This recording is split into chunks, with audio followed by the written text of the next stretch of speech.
Hi, my name is James. Welcome to King's Fine Woodworking. Today I'm going to show you how we built a bulk run of 50 of our Thor's hammer woodworking mallets for a corporate client. This client wanted them all to be the same, and they wanted a walnut head with a tiger maple handle. Tiger maple is a specific variation of curly maple where the wood just typically looks very stripy. We're starting with 12-quarter walnut, and this is rough stock. 12-quarter means 3 inches because 12 divided by 4 is 3. Typically we measure things in the lumber industry in quarters. So 12-quarter walnut, and it's rough like I said, so it will have to be planed down. This is really pretty stock. It's mostly clear, but even if it had some smaller tight knots, we would leave those in. They don't affect the performance of the hammer, and they tend to look really nice. There's a nice grain pattern around those. And I think you'll see a little bit of those as this goes on. Unfortunately, like everything else, walnut's getting more and more expensive these days, and you're actually looking at almost $1,500 worth of walnut there. The first step is to get a nice flat straight edge on one side of the lumber. And the best way to do that is on the jointer, of course. Since the lumber is rough already, it's going to take a few passes to accomplish that. If this were lumber that we were going to turn into furniture, the first thing I would do would be to joint one of the faces. But I don't really have to do that because the faces are going to get cut off in a subsequent process. And that one's not quite done, so we'll pass that through one more time. We really want this edge nice and smooth because that's actually going to be the outside edge of the first hammerhead. And we'll store this on my little portable shop cart right there. I was getting questions from several of you about our dust collection system. We do have a newer dust processor than what we had in the past. That's the Harvey G800, and this thing's actually really good, and the ducting is just fantastic. I'll talk more about this in a future video, but I just thought I'd give you a quick overview of what the system looks like. Next, we're going to put the straight edge that I jointed against the fence, and we're going to rip these down into shapes that are approximately 3 inch by 3 inch. And I'm going to use a power feeder. A power feeder makes quick work of this since I have so many to cut. If you ever find yourself in a situation where you have a lot of cuts to do, especially a lot of similar cuts, then consider a power feeder, a small portable power feeder like this from Grizzly. I think it's maybe an 1/8 horsepower, maybe a 1/4 horsepower.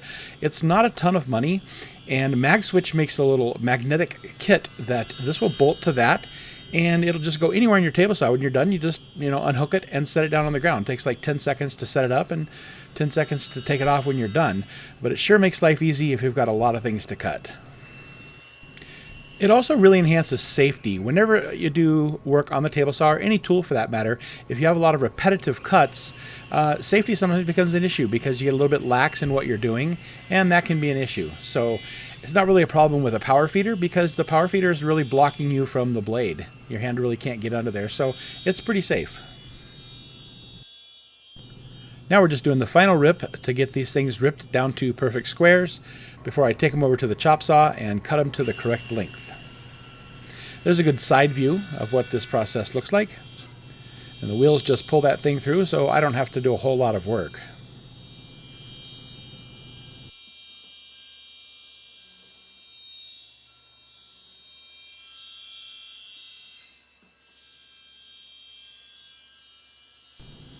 I'm going to take 2 seconds and just kind of show you the power feeder and the magnetic base that comes from MagSwitch. This isn't really a sponsored video, but I really like MagSwitch tools. They're a local company, local to Colorado, which is where I live, and I really like their stuff. And whenever they get something new, they actually give it to me. So maybe it is sponsored a little bit, but I try it out. It's just fantastic. You see the 2 yellow magnetic bases? All power feeders just bolt right onto that. Then you just manipulate the power feeder around to get it in the right position. And that's it. And when you're done, you just unhook the power feeder from your table saw. All you do is move this locking lever over. That allows you to disengage the magnet. Same on the other side. And you just set it under the table saw for whenever you need it next time. I'll put a link to this in the description below in case it's something you think you might be interested in. And anytime you buy something through one of my links at MagSwitch, there's always a discount. So I'll leave that there for you guys to think about. Alright, so all those short chunks have been sliced down into long squares. I've got some 12-inch links and some 18-inch links there. The mallet head is about 6 inches long. I think it finishes out right at 5 3/4. So we'll take this over to the chop saw and we'll cut them to the exact length. A couple of safety things about the chop saw. I know most of you probably know, but for those who don't, Well, for starters, I like to start by getting a perfectly square edge. Then I'll move it over to the stop, and then I'll cut through. But then I'm going to hold right there while the blade comes to a stop. If you pick that blade up while that piece of wood is tight against there and the blade's spinning, sometimes you can pull that piece of wood up with you, and it'll just create a mess. It'll bang around in there. You could hurt your fingers. You could even get cut if it pulls your hands into the blade. So every time I make a cut with the chop saw and one side of the cut's against a stop, I'll always let the saw blade come to a complete stop before I lift it up out of the cut. It's a little bit slower, but it's a whole lot safer, so maybe consider that.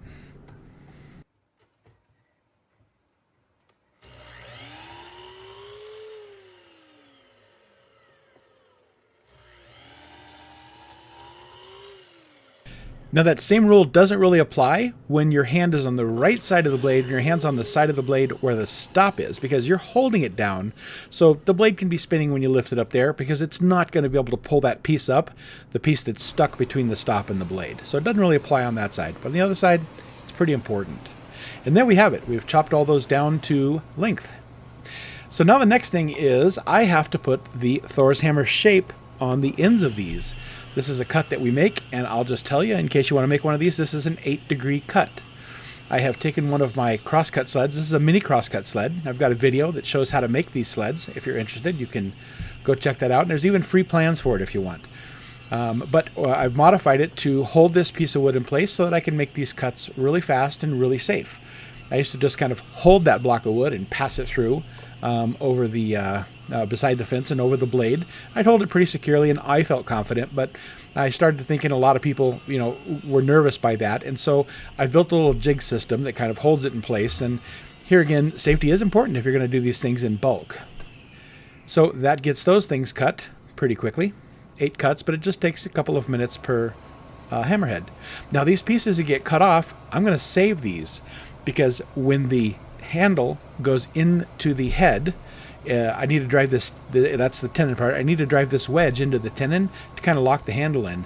And so I found that I like to hang on to these whenever I make these mallets in bulk, and I use them for wedges for future hammers.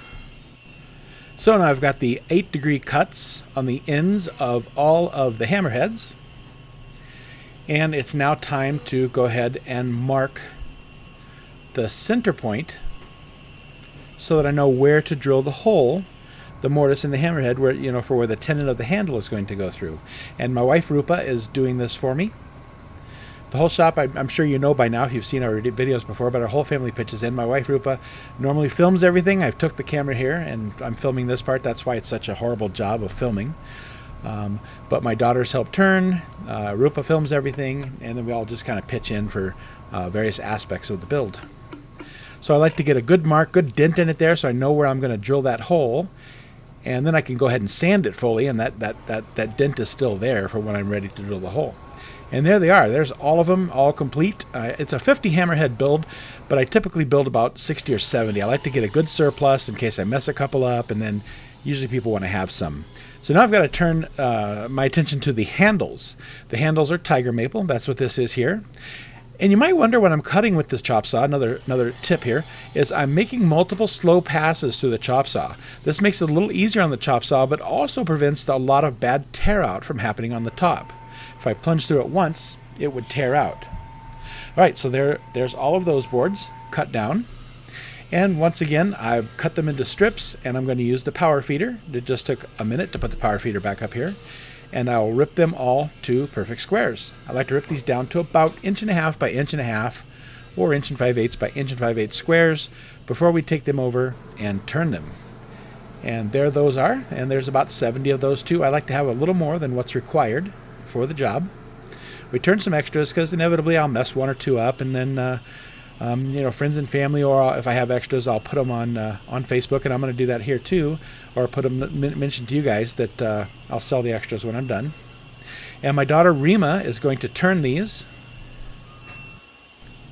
She's my second oldest daughter, and you guys haven't seen her in the shop much. She does have a lot of woodworking experience, like all of my daughters do. I have 5 daughters total. Most frequently, you've seen my daughter Maya doing the turning. She's Rima's younger sister, or you've seen my youngest daughter Sai also doing some turning.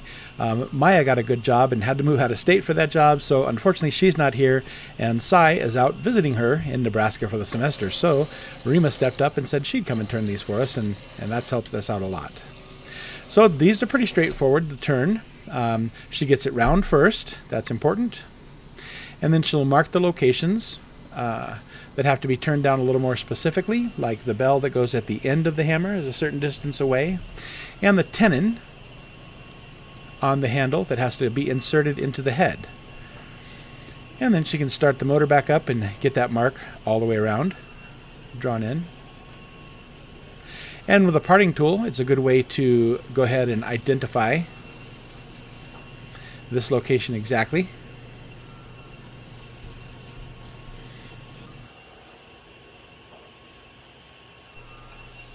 That's going to be the bell on the end of the hammer handle. And you're not really able to see the tiger striping yet because the wood doesn't have any finish on it, and so it's kind of muted down. And there are a couple ways that you can handle that. We can put a little bit of a stain on it first and sand the excess off, and that makes the stripes very vivid. I don't like to darken the handle at all, so I tend to just do a lacquer finish. And then with age, over the next several months to a year, the stripes actually become very dark and come in very dark. I've shown some hammers on my website and on our Facebook page that are about 8 months to a year old, and the striping looks really great on those. So what she's doing now is she's sizing the handle using a wrench. She sizes the tenon and the handle using a wrench. That way we can keep them all uniform. And then she goes through quite a few different grits of sandpaper. We start at about 80 and she ends at about 320.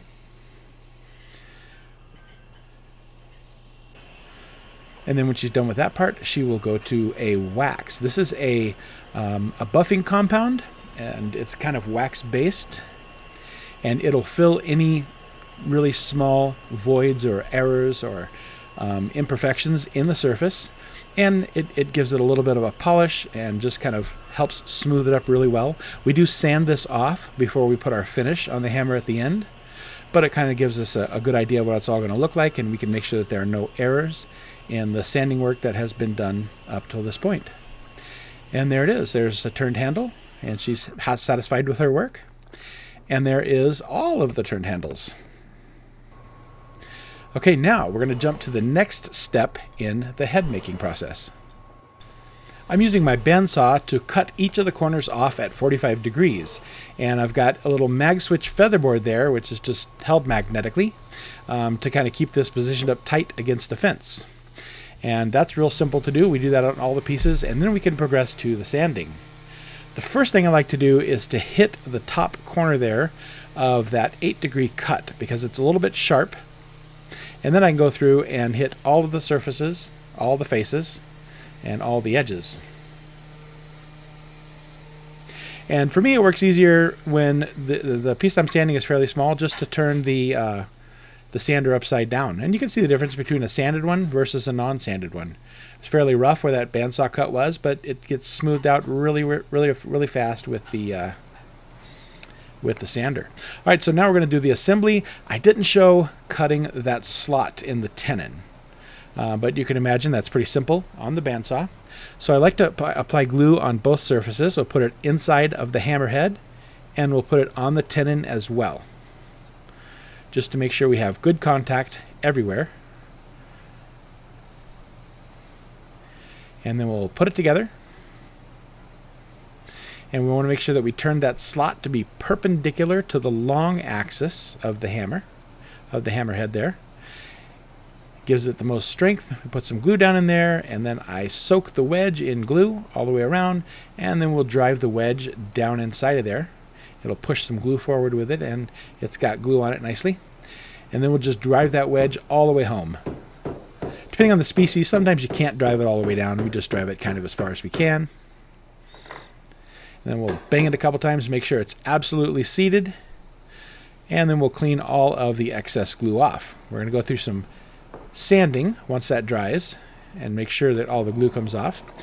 So you can probably see how that tenon sticks out just a little bit above the top, but we like this one to be flush. So I'll move over to the belt sander here, and we'll sand that down nice and flush. Makes quick work of that. And since that was a fairly aggressive belt, I'm going to go back to my random orbit sander and smooth that up and get rid of any scratches that belt sander might have made. That looks nice. It's nice and smooth.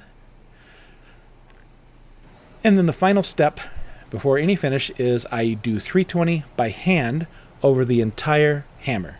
Over the head, over the handle, everything. And it's really important to sand with the grain. Always sand with the grain of the wood. This prevents you from putting scratches or visible scratches into the wood.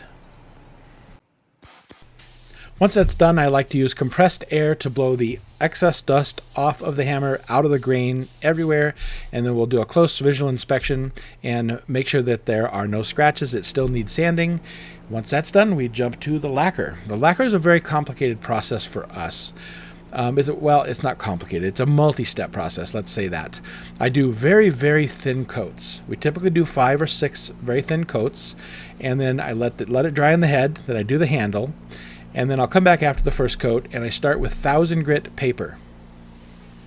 Just take a little piece of paper. I'm going to sand the whole thing very, very lightly. So we don't want any pressure at all because I don't want to remove the lacquer. You can see it just takes one fingertip to sand this. That's it. You're just taking the nibs off the top of the lacquer here. So very lightly over the whole surface, and then we will wipe it off and get all of that wiped clean, and then we'll lacquer it again.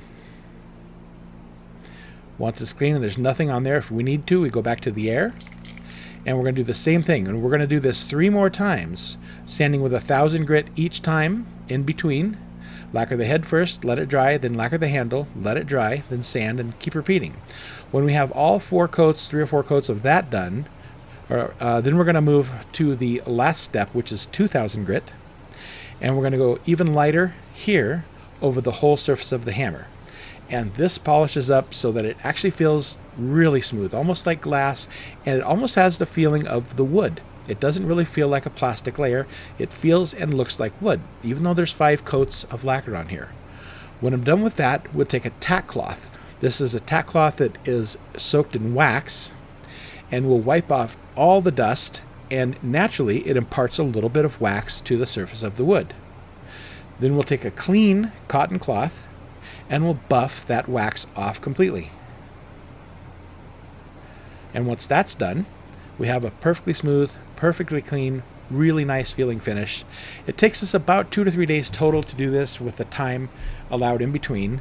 Lacquer is a really nice rock hard finish, and it really gives us a feel that feels like the wood, feels like really soft, natural bare wood. And I love this finish. It's probably my favorite finish to do. And if you ever had one of our hammers, then you know what it feels like and you know what it looks like. So that's it. And we'll finish them up here. This is the last one. And there's our batch of 50. All set and done. So like I mentioned earlier, we have more than just this 50. I think we have 20 extra. And I'm going to put a link in the description down below. If you want one of those, I'm going to sell them at half price just until they're gone. I'm not going to make any more, but I'll sell those at half price just until they're gone. And that's it for today. Thanks for watching.